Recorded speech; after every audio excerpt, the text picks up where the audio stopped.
تبھی میری بیوی کہنے لگی کہ یہ تو کوئی اور مخلوق لگتی ہے، ایسے پیروں کے نشان انسان کے بچے کے تو ہو ہی نہیں سکتے، صرف ایک انگلی اور پتلا سا پیر۔ یہ نشان پورے صحن میں کچے فرش پر لگے ہوئے تھے، مٹی کے فرش پر۔ میری والدہ نے کہا کہ یہ چھلاوا جن ہے، یہ بہت ظالم ہوتا ہے، اللہ نہ کرے یہ کسی کے گھر میں آئے، یہ بہت تنگ کرتا ہے، یہ ہمارے گھر میں کہاں سے مصیبت آ گئی۔ آج 11 دن ہو گئے ہیں، ہم کوئی رات سو نہیں سکے۔ ہم لوگوں نے اپنے گھر میں قرآن خوانی بھی کروائی ہے۔ قرآن خوانی کروائی تو 3 دن بہت سکون سے گزرے، چوتھے دن وہ پھر آ گیا، شور مچاتا ہے، جانوروں کی آوازیں نکالتا ہے، گھر میں لگے درختوں کی شاخیں اور پتے توڑ دیتا ہے، آدھی رات کو پورے گھر میں بھاگتا ہے، دروازے کھٹکھٹاتا ہے، ہمیں بچا لے، ہمیں بہت ڈر لگتا ہے۔ ہمارے بچے اگر شام کو باہر کھیلتے ہیں تو ان کو بھی آوازیں دیتا ہے، کوئی پتہ نہیں چلتا، گھر کے کسی حصے سے نمودار ہو جاتا ہے۔ میرا بیٹا علی کہتا ہے کہ سیڑھیوں میں ایک بچہ مجھے بلا رہا تھا، میں جانے لگا تو وہ دیوار پر چڑھ کر بھاگنے لگ گیا۔ ہماری مدد کریں، مجھے ہمارے گاؤں کے ہی کسی شخص نے آپ کے بارے میں بتایا ہے اور میں آپ سے مدد طلب کرنے کے لیے آیا ہوں۔ شاہ صاحب نے کہا کہ اتنے دن آپ لوگوں نے کیوں انتظار کیا؟ آپ لوگوں کو پہلے آنا چاہیے تھا۔ اس کا بسیرا پکے سے پکا ہوتا جا رہا ہے، یہ بہت زیادہ سخت مخلوق ہوتی ہے، اس میں کوئی شک نہیں، یہ بہت ضدی بھی ہوتا ہے، اور جس گھر میں یہ ایک دفعہ چلا جائے وہاں سے اس کو نکالنا بہت مشکل ہوتا ہے۔ یہ بچوں کی طرح ضدی اور بڑوں کی طرح بہت طاقتور ہوتا ہے۔ اس سے مقابلہ تب کیا جاتا ہے اگر یہ ایک جگہ پر رک کے رہے۔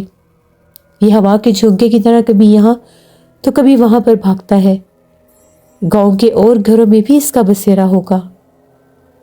تبھی وہ شخص کہنے لگا کہ جی بالکل، ہمارے ہی گاؤں میں ہماری ہی گلی کا ایک اور گھر ہے، وہ لوگ بھی یہی کہتے ہیں کہ ایک بچہ ہمارے گھر میں نظر آتا ہے، رات کو درخت کے ساتھ جھول رہا ہوتا ہے، کہاں سے آتا ہے کوئی پتہ نہیں، آوازیں دیتا ہے۔ ان کی بکری کے اوپر سوار ہو کر اس نے ان کی بکری کی تب جان چھوڑی جب وہ بکری بے ہوش ہو کر گر گئی اور اس کے بعد مر گئی۔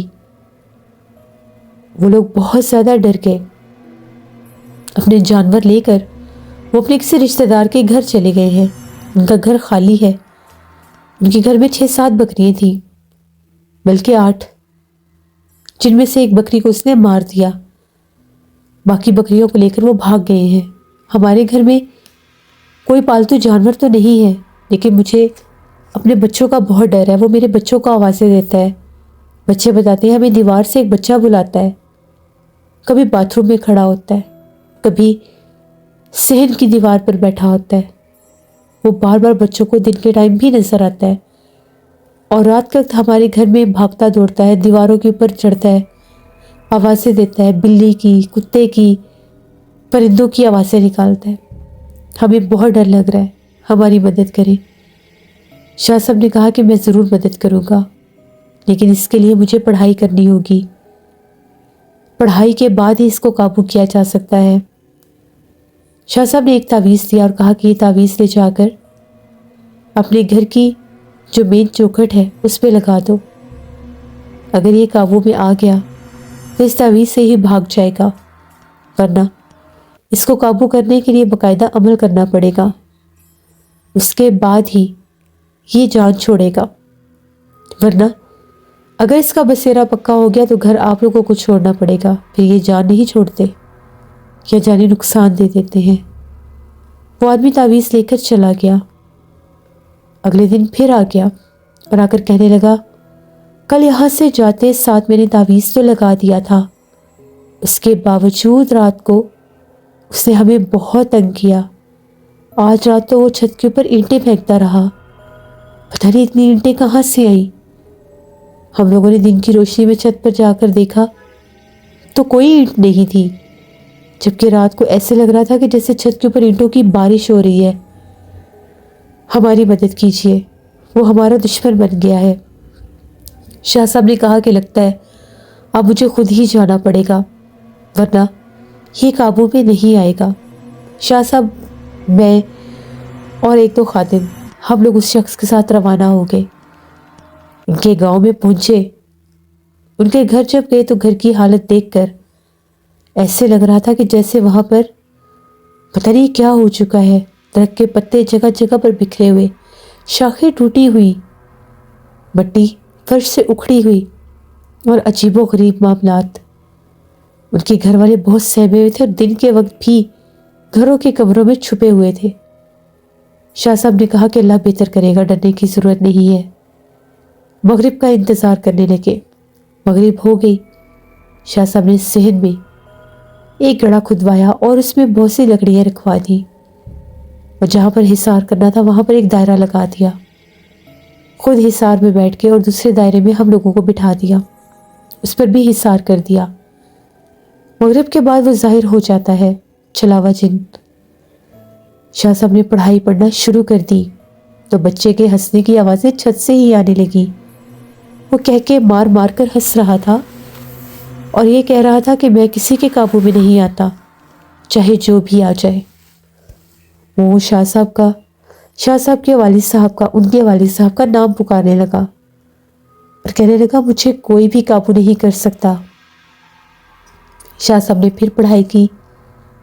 اسی کے روپ کے ڈھیر سارے بچے سیڑھیوں سے اتر کر بھاگنے لگ گئے۔ وہ پورے شہر میں بھاگ رہے تھے، ایک ہی شکل کے، ایک ہی قد کے، ایک ہی حلیے کے، ڈھیر سارے بچے، 8-10 بچے۔ انہوں نے شہر میں ادھم مچا دیا، درختوں کو، ٹہنیوں کو توڑ توڑ کر ہم لوگوں کے اوپر تک پھینکنے لگے، مٹی اڑانے لگے، دروازے کھینچنے لگے، دیواروں پر ناچنے لگے اور بھیانک آوازیں نکالنے لگے۔ شاہ صاحب نے پڑھائی کر کے پڑھائی کی ہوئی راکھ جیسے ہی نکال کر ہوا میں اچھالی تو ایک ایک کر کے وہ بچے غائب ہونے لگے، اور ان میں سے جو اصل چھلاوا تھا وہ ایک دیوار کے اوپر بیٹھا ہنس رہا تھا۔ ہنستے ہنستے اس نے رونا شروع کر دیا، بچے کی آواز میں رو رہا تھا اور یہ کہہ رہا تھا کہ میں یہاں سے چلا جاؤں گا، اس پڑھائی کو بند کر دو۔ شاہ صاحب نے پھر پڑھائی کی اور راکھ نکال کر ہوا میں پھر سے دم کر کے پھینک دی تو وہ اچھلنے لگ گیا جس طرح سے باقاعدہ کوئی بندر اچھلتا ہے۔ کبھی درخت پر اچھل کر جاتا، کبھی دیوار پر آتا، کبھی درخت پر جاتا، کبھی دیوار پر آتا۔ معافی تک مانگنے لگا۔ شاہ صاحب کا نام، ان کے والد کا نام، ان کے بھی والد کا نام لے کر معافی مانگنے لگا کہ مجھے معاف کر دو، میں نے غلط جگہ پر ٹکر لے لی، مجھے نہیں پتا تھا کہ آپ مجھے قابو کر لیں گے۔ شاہ صاحب نے کہا کہ نہیں، تم تو میری 7 پشتوں تک جا رہے تھے کہ تمہیں کوئی قابو نہیں کر سکتا، اب میں نے تمہیں قابو کر لیا، اب تمہیں ساتھ لے کر ہی جاؤں گا۔ تو وہ بار بار کہہ رہا تھا کہ مجھے جانے دو۔ شاہ صاحب جو پڑھائی کر رہے تھے اس سے وہ بھاگ نہیں سکتا تھا، بلکہ یا تو وہ جل کر راکھ ہو جاتا یا وہ قید ہو جاتا۔ شاہ صاحب نے کہا کہ خود بتاؤ کہاں سے آئے ہو، کیوں اس گھر میں آئے ہو؟ اس نے یہ بتایا کہ میں فلاں گاؤں کے ایک پرانے کنویں میں رہتا ہوں، بڑے عرصے سے وہاں پر بند تھا۔